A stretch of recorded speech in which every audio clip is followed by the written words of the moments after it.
오늘 저는 여러분과 함께 신앙의 성장 과정이라는 제목으로 은혜를 나누고자 합니다. 살아있는 모든 것은 성장하고 장성하고 열매를 맺습니다. 신앙도 살아있는 신앙은 반드시 성장합니다. 만일 신앙이 예수 믿은 다음에 장성하지 않는다면 그는 죽은 신앙이든지 안 그러면 화석화된 신앙인 것입니다. 그러므로 저는 오늘 우리 신앙이 성장하기 위해서 반드시 우리가 밟아야 될 단계를 여러분에게 말씀해드리고자 합니다. 이 단계를 밟지 않고는 어떠한 사람의 신앙도 결코 성장할 수가 없는 것입니다. 그러면 우리가 신앙에 성장하기 위해서 어떠한 단계를 밟아야 될까요? 첫째로 신앙 성장은 반드시 자아가 깨어지는 과정을 통과해야 되는 것입니다. 아담과 하와의 자녀들은 태어날 때부터 벌써 조상의 죄를 이어받아 이기주의적이고 인본주의며 탐욕의 노예가 되어서 태어나는 것입니다. 하나님께서는 이 이기주의고 인본주의적이며 탐욕의 종이 된 사람과 더불어서 결코 역사할 수 없습니다. 이렇기 때문에 하나님께서 우리 예수를 믿기 전에도 그렇거니와 믿고 난 다음에도 우리의 생애 속에 사자처럼 달려들어 우리의 이기주의를 깨뜨리고 탐욕을 파괴하고 하나님 중심의 삶으로 돌아오는 역사를 반드시 베푸시는 것입니다. 사람이 깨어지지 아니하고는 하나님과 결코 동행할 수가 없습니다. 그렇기 때문에 역대 하나님께서 사용한 주의 위정한 믿음의 사람들은 반드시 쓰디쓴 깨어지는 체험을 한 사람들인 것입니다. 오늘날 또 예수 믿는 사람들은 하나님께서 모두 다 그 손에 드시고 크게 쓸 사람은 크게 깨뜨리시고 적게 쓸 사람은 적게 깨뜨려서 인본주의에서 신본주의로 이기주의에서 하나님을 사랑하는 것으로 변화시켜 놓고 난 다음에 하나님과 동행하게 해주시는 것입니다. 성경의 대표적인 인물을 보면 요셉을 볼 수가 있습니다. 요셉은 야곱의 12자녀 중에서 11째 자녀인 것입니다. 원래 신앙심이 두터웠었습니다. 다른 형들은 별로 하나님 말씀을 좋아하지 아니하고 또 하나님께 예배드리기를 기뻐하지 않았지만 요셉은 하나님 말씀 듣기를 좋아하고 하나님께 가까이 있었습니다. 그러므로 하나님께서 요셉의 일생에 관해서 계시하여 주셨습니다. 하루는 꿈을 꾸는데 형들과 함께 나가서 밭에서 밀단을 묶어서 세웠는데 자기 밀단이 가운데 서고 11밀단이 자기 밀단을 향해서 절을 하는 것을 보았었습니다. 또 한 번은 꿈을 꾸었는데 밤에 하늘을 쳐다보니 해와 달과 11별이 서서 자기에게 절하는 모습을 보았었습니다.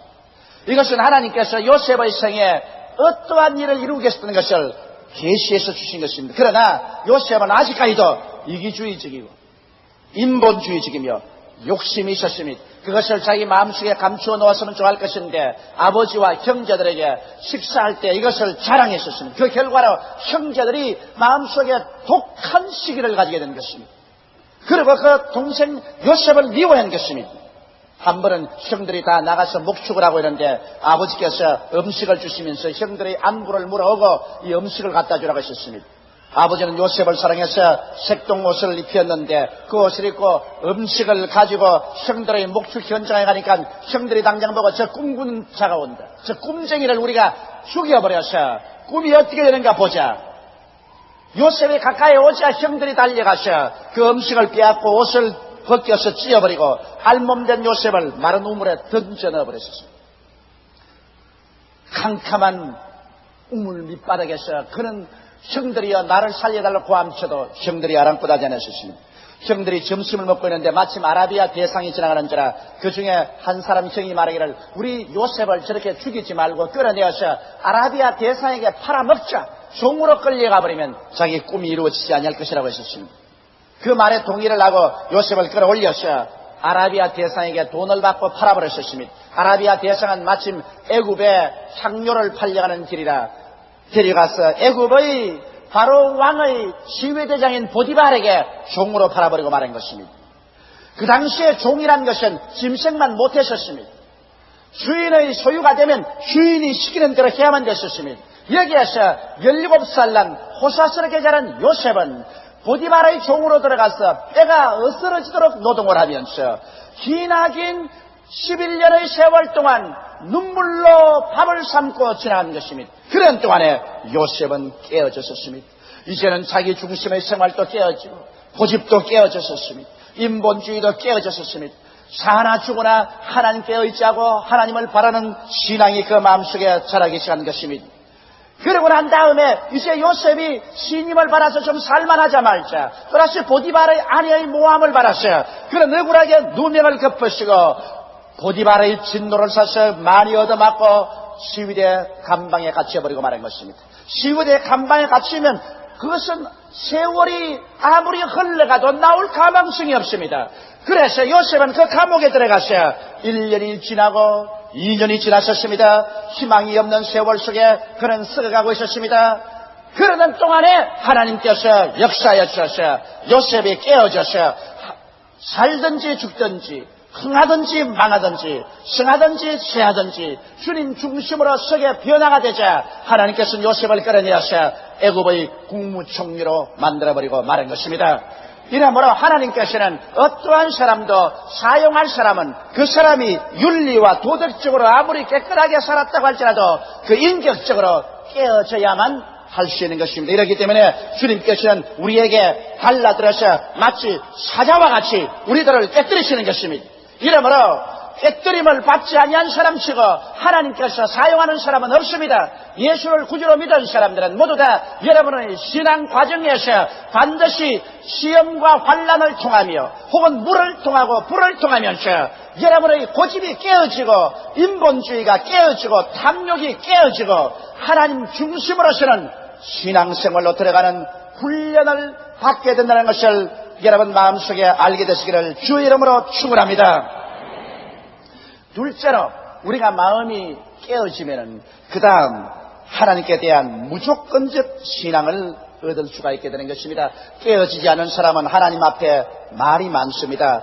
신앙을 간미던 사람들은 환경 가운데 여러 가지 어려운 일이 다가오면 하나님 이것은 왜 이렇습니까? 저것은 왜 이렇습니까? 잔소리가 많고 불평이 많고 하나님께 주문도 많고 부탁도 많습니다. 그러나 깨어진 사람은 하나님 앞에서 말이 없습니다. 깨어진 사람은 하나님의 절대 주권을 합니다. 하나님의 위대성을 합니다. 하나님을 두려워할 줄 압니다. 그래서 하나님 앞에 엎드려서 하나님이여 흥하든지 망하든지 승하든지 쇠하든지 살든지 죽든지 아버지 뜻대로 하시옵소서. 절대로 아버지만 믿습니다. 하나님 말씀이면 무엇이든지 믿고 실천합니다. 이와 같은 절대 신앙이 생겨나게 되는 것입니다. 깨어진 사람은 하나님의 말씀을 가지고서 왈가왈부하지 않습니다. 여러분, 아브라함이 바로 그와 같은 사람입니다. 아브라함은 나이 75세 하나님의 소명을 받고 그는 가나안에 왔었으나 그는 아직까지도 육신이 살아있는 사람이었습니다. 이기주의적이고 탐욕이고 인본주의가 있었습니다. 하나님께서 아브라함을 깨뜨리는데 무려 25년의 기나긴 세월이 걸렸었습니다. 아브라함은 말할 수 없는 시련을 겪어서 나중에 그 나이 100세가 되었을 때는 완전히 깨어져서 흥하든지 망하든지 승하든지 쇠하든지 살든지 죽든지 하나님만 따라가겠다는 그런 심정으로 변화되었습니다. 여러분, 아브라함이 세후에 하나님의 명령을 듣고서 100살에 낳은 이삭을 제물로 드린 것을 생각해 보십시오. 난 최근에 신한 영화사에서 천지창조라는 새로운 영화를 도입해서 저를 보고 와서 기도해주고 한번 시사를 해라고 해서 갔습니다. 제가 천지창조 시사를 봤는데 대개 기독교 영화를 만든 영화사에서는 이 성경하고 비슷하게 했지 성경대로 만들지를 않습니다만 이번 천지창조는 보니까 창세기부터 시작해서 아브라함의 생애까지 성경과 거의 100% 일치되게 만들어 놓았어요. 굉장히 제가 감격을 느꼈었습니다. 제가 본 영화 중에서는 아마 이 천지창조가 가장 선서적으로 좋은 영화가 아니었는가 생각했는데 제가 좀처럼 울지 않은 사람입니다. 우리 최하실 목사님이 늘 말씀하기를 소 목사가 눈에 눈물만 흘리면 수많은 청중을 울리겠는데 그만 눈물 하나 없어가지고서 언제나 집회 가면 맹숭맹숭하다고 탄식을 하셨습니다. 그런데 내가 요번에 너무 많이 울어가지고서 옆에 있는 분이 미안해서 못 견디겠어요. 자꾸 눈물이 나는데 그 왜 내가 울었냐면 그게 아브라함이 요셉 그 아들 이삭을 제물로 드리는 장면이 나오는데 하나님께서 아브라함아 부르십니다. 내 외아들, 내 사랑하는 독자를 모리아산에 데려가서 제물로 드리라. 아브라함이 그 하나님 말씀을 듣고 그런 바위를 치고 몸부림치면서 하나님 이럴 수가 있습니까? 하나님이 백세에 준 아들을 내 손으로 죽여서 제물로 드리라니 이럴 수가 있습니까? 나는 그게 가슴이 찡했었습니다. 여러분, 아버지가 되면 누구든지 자기 자식하고 비유해 보는 거예요. 하나님께서 날 보고 내 세 아들 중에 한 사람을 데려다가 내 손으로 죽여서 제물로 드리라면 난 달아났지. 도저히 자신이 없습니다. 나는 아브라함의 그 심정을 그 천지 창조에서 내가 뼈저리게 볼 수 28년을 제가 성경을 설교했건만은 실제로 그 장면을 보는 것보다는 더 감격적일 수가 없어. 그런 몸부림을 치고 고민을 하다가 하나님께 순종하기로 작정을 하고 엄마에게 인사하고 오라니까. 엄마, 나 아버지 따라 모리아산에 가서 제사를 드리고 오겠다니까. 어머니가 내가 너를 낳기 위해서 90년을 기다렸는데 내가 너를 버리고 어떻게 사느냐. 그러나 아버지 따라가겠다. 그 장면을 볼 때 아버지는 그 아들을 죽이러 가는데 얼마나 가슴이 쓰리겠습니까? 사흘길을 그래서 모리아산에 올라가서 나무단을 쌓아놓고 그 아들을 품에 아들이 끼어 안기는데 아버지는 허리띠를 풀어서 그 손을 묶고 몸을 묶어가지고서 그 아들을 제단에 였는데 그 아버지의 얼굴을 보니까 말이 아니에요. 창백하고 이그러질 대로 이그러지고 그래서 그 아들을 제단에 여놓고 나무에 불을 붙여 불이 타오르는데 그런 칼을 들어가지고서 그 아들을 치려고 합니다. 나는 거기에서 아브라함은 진실로 믿음의 조상이 되고도 남았다고 생각합니다. 내 같으면 못 쳐요. 그 칼을 들어가 내 가슴을 쳐버렸지. 그 자기 자식 눈을 끔박끔박하고 쳐다보고 있는 그 자식을 어떻게 칼로 칩니까? 그러면서 그 이삭이 묶여서 칼로 내리치려는 아버지를 살펴보고 아버지, 하나님이 명령하시면 이런 것까지라도 순종해야 되나요? 그래, 하나님이 명령하시면 이것이라도 순종해야 된다. 내가 입담이 없어서 그렇지 내가 입담만 했으면 오늘 여러분 다 울었을게요. 지금 정말 내가 많이 울었어요. 내가 부정과 하나님께 대한 순종, 이 갈림길에서 절대로 하나님께 순종하겠다는 그 장면을 보고 마음에 깊은 감동을 느꼈었습니다. 내가 우리 집사람 보고서 우리 애들 반드시 그 천지 창조는 구경을 시켜라. 성경을 안 읽더라도 그 마음의 깊은 감격과 하나님께 순종을 한번 가르쳐야 된다. 제가 그런 말을 했었습니다. 여러분, 일단 우리가 진실로 깨어진 사람이면 아브라함과 같이 하나님께서 말씀하시면 질문을 하지 말아야만 되는 것입니다. 하나님 말씀하시면 목숨을 바쳐서 순종해야 돼요. 아멘입니까? 그런데 내가 우리 교회 성도들 보면은 글쎄 자식을 바치는 것은 고사하고라도 50만 성도 가운데 하나님께 11조를 드리는 성도가 3만 명밖에 안 됩니다. 뭘 아멘은 무슨 아멘이요? 아브라함은 자식도 드렸는데 11조도 드리지 아니하면서 그 손 들어서 아버지여 축복하여 주옵소서. 하나님이 축복을 해 주시려도 기가 차서 할 수가 없을 것입니다. 왜? 이기주의이고 탐욕이 꽉 들어찼으니까 내 물질인 곳에 내 마음도 있다고 했는데 물질 중 11조조차도 하나님께 드리지 않으면서 무슨 믿음의 사람이라고 말할 수가 있겠냐는 것입니다. 과연 아브라함은 믿음의 조상이 될 만한 것입니다. 그렇기 때문에 아브라함을 보고 하나님께서 내가 내게 복주고 복주며 너를 번창케 하고 번창케 하려고 약속하신 것입니다.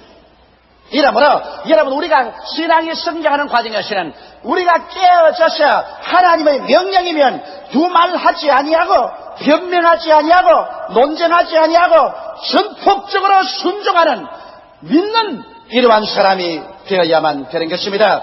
요셉은 바로 그런 사람이었습니다. 요셉은 13년 동안 그 쓰라린 고통 속에 원한에 사무치 할 것인데 요셉은 형들이 자기의 도움을 청하러 왔을 때 뭐라고 말했습니까? 창세기 50장 20절에 당신들은 나를 해하리 하였으나 하나님은 그것을 선으로 바꾸사 오늘과 같이 만민의 생명을 구원하게 하시려 하셨나이다. 오히려 그는 원한 대신에 하나님께서는 그를 통해서 오늘 하나님께서 만민을 구원하는 일을 하도록 섭리하셨으므로 형들은 두려워 말라고 위로하는 자리에 들은 것입니다. 이와 같은 절대적인 신앙, 이것이 우리가 신앙이 성장하고 자라나며 반드시 따라오는 것입니다. 셋째로, 여러분, 우리의 신앙이 성장하기 위해서는 용서가 있어야 하는 것입니다. 인간은 마음속에 미움을 가지고 있으면 신앙 인격은 절대로 성장하지 않습니다.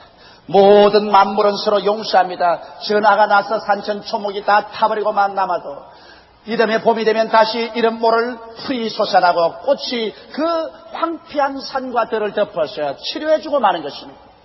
오늘 우리 마음에 상처를 입었어도 세월이 흘러가면 마음의 상처가 아물어지고 다시 평정을 얻게 되는 것입니다. 자연은 치료하는 자비를 베풀어주는 것입니다. 이와 같이 여러분, 우리도 우리의 개인 생활, 가정, 부부 간에, 부모 자식 간에, 이웃 간에, 사회와 국가 간에 용서해 주는 것을 배워야 되는 것입니다. 용서를 배우지 못하면 결코 인격적으로 성장하지 못하고 발전하지 못합니다. 요셉은 용서하는 사람이었습니다. 여러분 한번 생각해 보십시오. 형들이 자기를 팔아서 11년의 종살이, 2년의 감옥살이에 그 잔뼈가 다 굵어지고 눈물로 나를 새고 간장이 녹아지는 고통 속에 지난 13년의 세월인데, 이렇게 한 형들이 그 가족들과 데리고 와서 자기에게 살려달라고 할 때 여러분 그 마음속에 원한의 칼을 뽑지 않겠습니까? 그러나 요셉은 신앙이 성장한 사람인 것입니다. 성경에 보면 창세기 50장 15절로 17절에 요셉의 형들이 그 아비가 죽었음을 보고 말하되, 요셉이 혹시 우리를 미워하여 우리가 그에게 행한 모든 악을 다 갚지는 아니할까 하고 요셉에게 말을 전하여 가로되, 당신의 아버지가 돌아가시기 전에 명하여 이르시기를 너희는 이같이 요셉에게 이르라, 내 형들이 내게 악을 행하였을지라도 이제 바라건대 그 허물과 죄를 용서하라 하셨다 하라 하셨나니 당신의 아버지의 하나님의 종들의 죄를 이제 용서하소서 하며 요셉이 그 말을 들을 때 울었더라. 요셉이 얼굴을 붉히고 분노하지 않냐고. 그는 형들을 불쌍히 여겨 있었어요. 그 마음속에 눈물을 흘리고 통곡을 했다. 그리고 형들을 용서했다. 요셉의 그 용서는 우리가 과히 구감으로 삼고도 남음이 있습니다. 오늘날 우리에게 조그마한 원한에 쓰는 일을 했다고 해서 두고두고 내 눈에 흙이 들어가더라도 나는 너를 잊지 못하겠다고 하는 사람이 많은데, 13년의 감옥 생활에 종살이에 때가 이질러지는 고생을 하고 지나온 그에게 이제 형들이 와서 그게 붙어 살면서 용서해달라고 할 때 그를 보고 통곡을 하고 눈물을 흘리고 불쌍히 여긴 요셉이야말로 위대한 주의 종입니다. 저는 오늘 공개적으로 여러분에게 한 사람 용서해 줄 사람이 있습니다. 여러분 아시다시피 1981년 조용기 그는 과연 이단인가라는 처참한 책을 지었어. 그로 말미암아 교단의 문제를 일으켜 제가 결국 교단을 탈퇴해 나오게 하고, 그 다음에 기독교 장로교 통합측의 맹렬한 공격을 받았어요. 우리 교회가 지나온 그 폭풍우와 시련은 말로形容할 수 없습니다. 나는 그 기간 동안에 당한 마음의 고통과 괴로움이 하늘에 사무쳤어요. 주야로 하나님께 눈물을 머금고 기도를 하고, 하나님이 이 억울한 사정을 주님께서 들어주시옵소서 기도를 했습니다. 하나님은 한동안 저의 기도를 들어주지 않은 것 같지만은 얼마 전에 여기에 제게 편지 한 통이 날라왔었습니다. 이것은 바로 조용기 그는 과연 이단인가라는 책을 지어서 저를 파멸로 이끌려고 하던 김덕환 전도사에게 쏜 편지입니다. 조용기 목사님께 드립니다. 먼저 이 글을 쓸 수 있도록 제 마음을 사로잡아 주시고 회개하는 마음을 주신 하나님 아버지께 감사와 찬양을 드립니다. 몇 년 전부터 조 목사님께 용서를 구하는 글을 드리려고 누차 마음먹었습니다만 직접 배웠고 무릎 꿇고 잘못을 빌어도 씻지 못할 죄인데 어찌 한 장의 편지로 목사님께 용서를 빌 수 있겠는가라는 부정적인 사고방식에 차일피일 미뤘으나 시간이 흐를수록 가슴이 답답하고 기도도 나오지 않고 목사님의 인자하게 웃으시는 얼굴만 떠올라 더 이상 견딜 수가 없어 이렇게 글을 올립니다. 편지를 쓰는 이 순간에도 스승을 욕되게 한 죄 어찌 사함받을 수 있을까 하는 생각 때문에 두려움뿐입니다. 돌이켜보면 1981년 10월 불의한 죄가 비판서를 쓴 것은 설해문 측 교권주의자인 조명록 목사의 사주에 의한 것이었음을 고백합니다. 더구나 책자를 통해 세계 선교회 사상 경리적인 50만 성도의 교세를 이루간 여의도 순복음교회와 보수의 세계 선교를 주도하는 조 목사님께 타격과 상처를 주고 교계에서 완전히 매장시키려는 목적하에 쓰여졌으니 내용이 허위 사실, 과장, 조작된 것이기에 역사의 하나님 앞에 그리고 선의의 피해를 당하신 조 목사님께 천추에 씻지 못할 죄를 범하게 된 것입니다. 비판서 출간 이후 저는 양심의 가책을 견디다 못해 전국 각지를 정치 없이 방황하기도 했고 잠 못 이루는 밤이 많았으며 일상생활에서는 우울 증세에 시달리기도 했습니다. 더구나 1983년 9월 말경 통합적 총회 소장파 목사들이 저희 집에 찾아와서 모든 것을 책임질 테니 제2탄을 쓰라고 유혹의 손길을 뻗쳐왔을 때 저는 교권주의자들의 비신앙과 비양심을 깨닫게 되었기에 유혹에 넘어가기 전에 속히 조 목사님을 뵙고 용서를 빌고 평안한 마음으로 하늘을 우러러 부끄럼 없이 살고 싶었기에 조 목사님께 위로의 전보를 보냈던 것입니다. 더욱 제 양심을 가책케 한 것은 조 목사님께서 이 불의한 저에게 강단에서 용서의 기도를 드리시는 것을 보고 크게 잘못을 깨닫고 회개의 마음을 갖게 된 것입니다. 그러나 남의 사주에 놀아나 목사님의 명예를 훼손한 제가 어찌 구원의 반열에 들 수 있겠습니까? 어찌 목사님께 용서를 받을 수 있겠습니까마는 죄가를 고백하고 앞으로는 닥쳐올 어떠한 벌이라도 달게 받겠다는 각오로 용기를 내어 이 글을 올립니다. 이렇게 두서없이 죄가를 틀어놓고 나니 이제는 저를 억누르던 사탄의 권세에서 해방된 듯합니다. 이제 악몽에 시달리지도 않고 우울증도 사라질 것 같습니다. 시간이 주어진다면 조 목사님께 특히 눈물의 기도를 드리시는 김성애 사모님과 가족들에게 무릎을 꿇고 사죄하고 싶습니다. 목사님 철부지가 저지른 죄의원이 너그러운 마음으로 용서를 빕니다. 1986년 3월 6일 불의한 제자 김대판 드립니다. 여러분, 세월이 변화를 가져오고 여러분의 기도가 변화를 가져왔습니다. 이야말로 우리가 얼마나 눈물과 고통을 당했었습니까? 한 사람이 우리 교회와 저를 파멸시키려고 거짓으로 조작한 책으로 말미암아 얼마나 사회적인 무리를 일으켰었습니까? 그러나 우리가 참고 기다리고 하나님께 기도한 결과에 그 본인이 성령으로 감동되어서 오늘날 용서해달라는 편지를 보내왔었을 때 하나님의 은혜에 감격하지 아니할 수가 없고 또 저희들도 용서해 주지 아니할 수가 없습니다. 이러므로 저는 공개적으로 김덕환 전도사를 용서합니다. 여러분도 용서해 주시면 아멘 하십시다. 할렐루야. 사람이 회개하는 데는 용기가 필요합니다. 그리고 용서하는 데도 용기가 필요한 것입니다. 그러나 하나님께서 요셉 같은 사람도 용서하신 마음을 주셨는데 우리도 한 3, 4년 동안 당한 그 눈물의 고통에서 이제는 해방을 얻고 어깨를 펴고 용서하고 모든 수치와 곤욕에서 벗어나서 활리게 치고 걸어갈 수 있게 된 것을 하나님께 감사해 맞이하십니다. 넷째로 여러분, 우리 신앙의 성장이 위해서는 사랑의 실천이 반드시 필요한 것입니다. 일반인의 사랑이라는 것은 자기를 사랑하고 돌보아주는 이를 사랑하고 자기를 미워하는 자를 미워하는 것이 일반적인 사람의 태도인 것입니다. 그러나 하나님 앞에 깨어지고 장성한 사람이란 자기를 미워하는 사람을 사랑하고 원수를 위해서 기도해 줄 수 있는 사람이 되어야 비로소 깨어진 사람인 것입니다. 하나님께서는 내 원수가 줄이거든 먹이고 목마르거든 마시오라. 악으로서 악을 갚지 말고 선으로 악을 이기라고 말씀하고 있는 것입니다.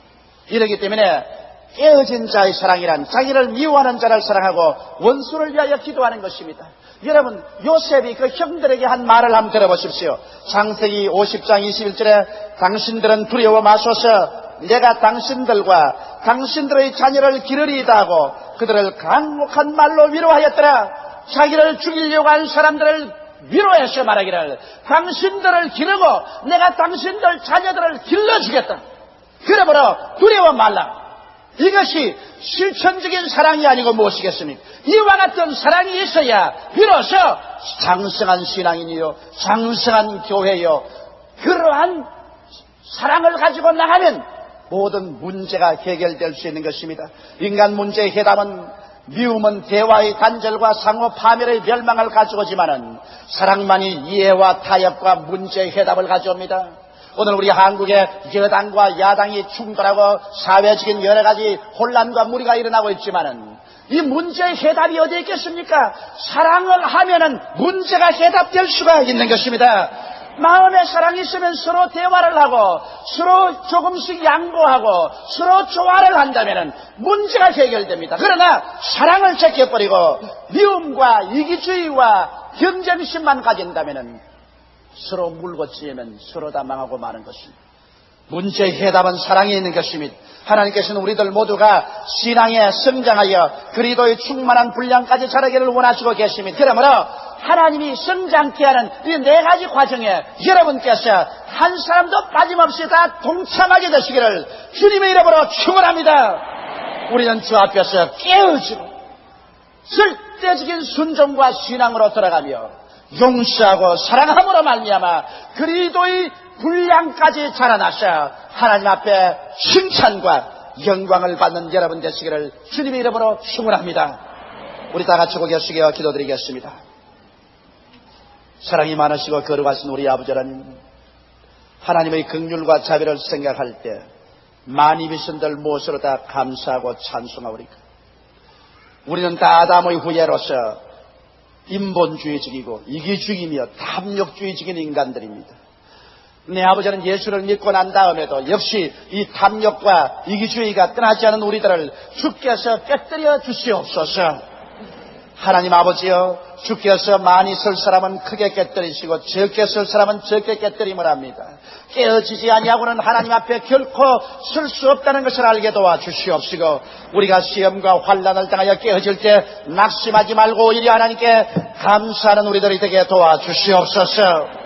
아버지여, 깨어진 사람 두말하지 않고 절대 순종하고 절대 믿게 되며 용서와 사랑을 실천하게 되는 것이오니, 이를 통하여 우리가 다 성장하고 장성하여 그리스도의 분량에 도달한 성도들이 되게 도와주시옵소서. 예수님 이름 받들어 기도드리옵나이다. 아멘.